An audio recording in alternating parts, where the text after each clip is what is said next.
All right, let's talk about basic algebra and basic equations. Here's kind of the classic basic algebra problem. I'm thinking of a number that when multiplied by 3 and added with 10 makes 31. So what we're going to do to solve this is translate this prompt into an equation and then look at how we can solve that equation to figure out the number that you started with. So you're thinking of a number that when multiplied by 3 and added with 10 makes 31. So I'm going to make an equation. Equation is just when you have two things that are equal. So I'll have 31, because that's what you end up with when it's all said and done. 31 equals some process. So the process is whatever number you're thinking of. I don't know what that is, so I'm just going to put a question mark in for now because I don't know what that is. But whatever it is, when you multiply it by 3, so I'm using this dot to mean multiplication, question mark times 3 plus 10, so whatever number you're thinking of multiplied with 3 and added with 10 makes 31. So you see now we've translated the problem into an equation. The only thing left to do is change this question mark into a letter. The commonly used symbols for variables are letters, not question marks. But the idea is the same. It's just an unknown. So I'm going to write 3, and I'll use A just because it's the first letter of the alphabet. But you could use any letter. The point is it's an unknown. And I think I used the term variable a minute ago. All that means is a quantity where we don't know what it is. It could be a number of different things. It could vary between values. That's where you get the variable name. So in this case, the variable is A, but really it's whatever number you're thinking of. I'm just using A as a symbol for that. So 31 equals 3A plus 10. We've translated the problem into an equation, but we still don't know how to solve it. So now let's talk about algebra. Here's what I call the basic rule of algebra. You perform an action to both sides of an equation, and the resulting equation remains true. Or it might remain false if the original equation was false, but most of the time you're talking about true equations. So 10 equals 10. I'm going to demonstrate this with this trivial example. This is a true equation, and I'm going to show you that if I do something to both sides of the equation, it stays true. So let me just add 2 to both sides of the equation. But I'll make it look more complicated. I'll change the left-hand side to 12 and change the right-hand side to 10 plus 2. So it's still a true statement. You can easily verify that. But now I'm going to manipulate it more to make it look more complicated. But it's going to remain true as long as whatever I do, I perform it to both sides of the equation. So let's say I multiply both sides by 4. Again, just to make it look more complicated, not to make it harder for you to understand, but to demonstrate that a complicated-looking equation is equivalent to a simple-looking one. So 4 times 12 is 48. I'm going to distribute this 4, and we get 40 plus 4 times 2. Maybe I'll just leave it like that to make it look weird.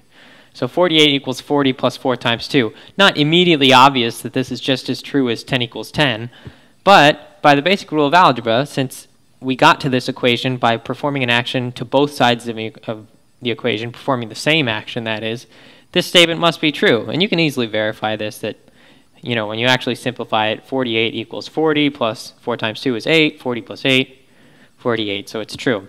So the point of the basic rule of algebra is to find a way to manipulate equations where the resulting equations remain true. And let me show you how that works with the equation that we have up here. So 31 equals 3A plus 10. I'm going to perform an action to both sides of this equation where my goal here is to isolate A. I want to end up with A equals a number because, remember, A is the number that you started with that I don't know. So what I'm going to do is, in this case, I'm going to subtract 10 from both sides. So I end up with 31 minus 10 on the left, and then 3A plus 10 minus 10 on the right. So you don't usually write it out in all this detail, but this is what's going on here. 31 minus 10 is 21, and then you end up with just 3A because the negative 10 that we chose to add here cancels with this positive 10. So 21 equals 3A. Now I can divide both sides by 3, again, just performing an action to both sides of the equation. But you see, by stripping off these layers in this way, we're isolating A. So I divide both sides by 3, and I end up with 7 equals A. 7 because that's 21 divided by 3. So I can go ahead and show you that by dividing both sides by 3. You see that the 3 with the A is going to cancel, but the 21 divided by 3 gives us 7. So that's our answer. 7 equals A. That's the answer to the problem. So First, we just had to translate the translate the problem into an equation and then solve that equation with the basic rule of algebra. So let's just do a few more examples to hammer this home. 5x plus 2 equals 17. No problem.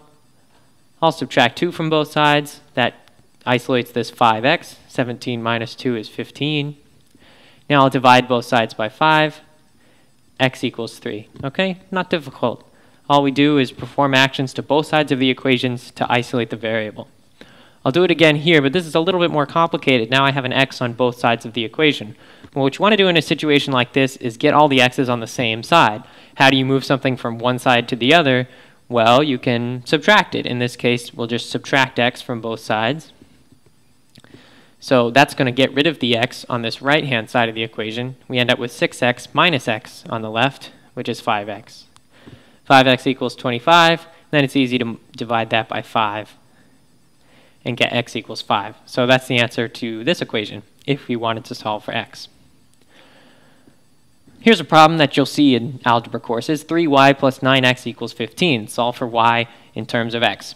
So all this means, solve for y in terms of x, is isolate y. So I want y equals something.